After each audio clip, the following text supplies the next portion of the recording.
నాయకుడు అనే పదానికి అనేక నిర్వచనాలు ఉంటాయి. అయితే తాను నమ్మిన సిద్ధాంతం కోసం తనను నమ్ముకున్న వారితో కలిసి నడిచేవారు నాయకులు. లీడర్లుగా చలామణి అయ్యే వారందరూ ఈ కోవకు చెందిన వాళ్ళు కాదు. తనను నమ్మిన వారికి చెయ్యి అందిస్తూ తాను అభివృద్ధి చెందేవాడు అసలైన నాయకుడు. ఎవరు ఎన్ని కుట్రలు చేసినా, తన సైన్యంలో ఎంతమంది మోసం చేసి ప్రత్యర్థులకు దాసోహమైనా భయపడరు. తనకంటూ ఉన్న తననే నమ్మిన సైన్యంతో కూడా యుద్ధం చేయడానికి సిద్ధంగా ఉండే నాయకులు చాలా అరుదుగా ఉంటారు. ఇలాంటి నాయకులు చరిత్ర పుటల్లో నిలుస్తూ ఉంటారు. రాజకీయ కురుక్షేత్రంలో శత్రువులతో పోరాటం చేస్తున్న ఏపీ సీఎం జగన్మోహన్ రెడ్డి కూడా ఆ జాబితాలోకి చేరుతారు.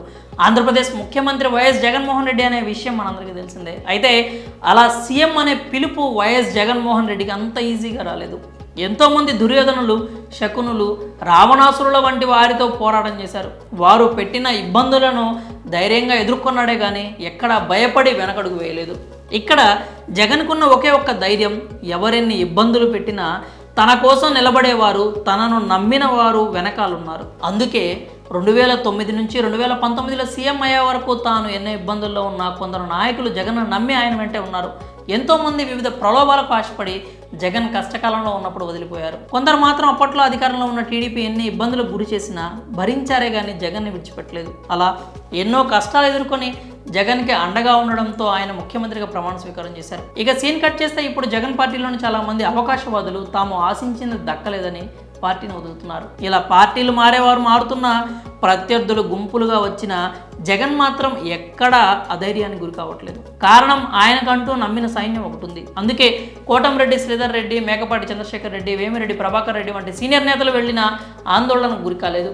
ఇటీవల వైఎస్ఆర్సీపీ విడుదల చేసిన పార్లమెంట్ అసెంబ్లీ జాబితాలు చూసినట్లయితే జనం బలం స్పష్టంగా కనిపిస్తోంది. ఆయన ప్రకటించిన పలు కీలక పార్లమెంటు స్థానాల్లో జగన్ను నమ్మి ఆయన వెంట నడిచిన వారే ఉన్నారు. జగన్ను ఆరాధించే వారిలో మాజీ మంత్రి అనిల్ కుమార్ ఒకరు.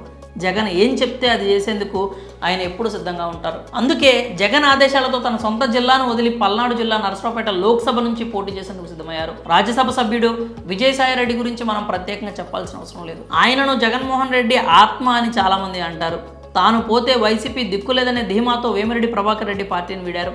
ఇంతకాలం ఎంతో ప్రాధాన్యత ఇచ్చిన వ్యక్తి నమ్మించి మోసం చేసి వెళ్తే జగన్ ఎక్కడా ఆధైర్యపడలేదు. వెంటనే విజయసాయిరెడ్డిని నెల్లూరు పార్లమెంటు ఇన్ఛార్జిగా ప్రకటించారు. అలాగే ఒంగోలు లోక్సభకు తనకు అత్యంత సన్నిహితుడైన చంద్రగిరి ఎమ్మెల్యే చెవిరెడ్డి భాస్కర్ రెడ్డిని సమన్వయకర్తగా ప్రకటించారు. అలాగే తిరుపతి పార్లమెంటుకు గురుమూర్తిని వైసీపీ అభ్యర్థిగా ప్రకటించారు. ఇలా సీఎం జగన్మోహన్ రెడ్డి ప్రకటించిన అసెంబ్లీ, పార్లమెంటు అభ్యర్థుల జాబితాల్లో ఎక్కువ మంది తనను నమ్మి తన వెంట నడిచిన వారే. ఇలానే ఆళ్ల రామకృష్ణారెడ్డి, పిన్నెల్లి రామకృష్ణారెడ్డి, పిల్లి సుభాష్ చంద్రబోస్, గుడివాడ అమర్నాథ్, కొడాలి నాని, పేర్ని నాని వంటి పలువురు వైసీపీ నేతలతోనే సీఎం జగన్మోహన్ రెడ్డి ప్రత్యర్థులపై పోరాటానికి సిద్ధమయ్యారు. ప్రత్యర్థులు మొత్తం ఏకమై గుంపులుగా కురుక్షేత్రంలోకి దిగితే తనను నమ్మిన వారితో కలిసి సీఎం జగన్ యుద్ధం చేస్తున్నారు.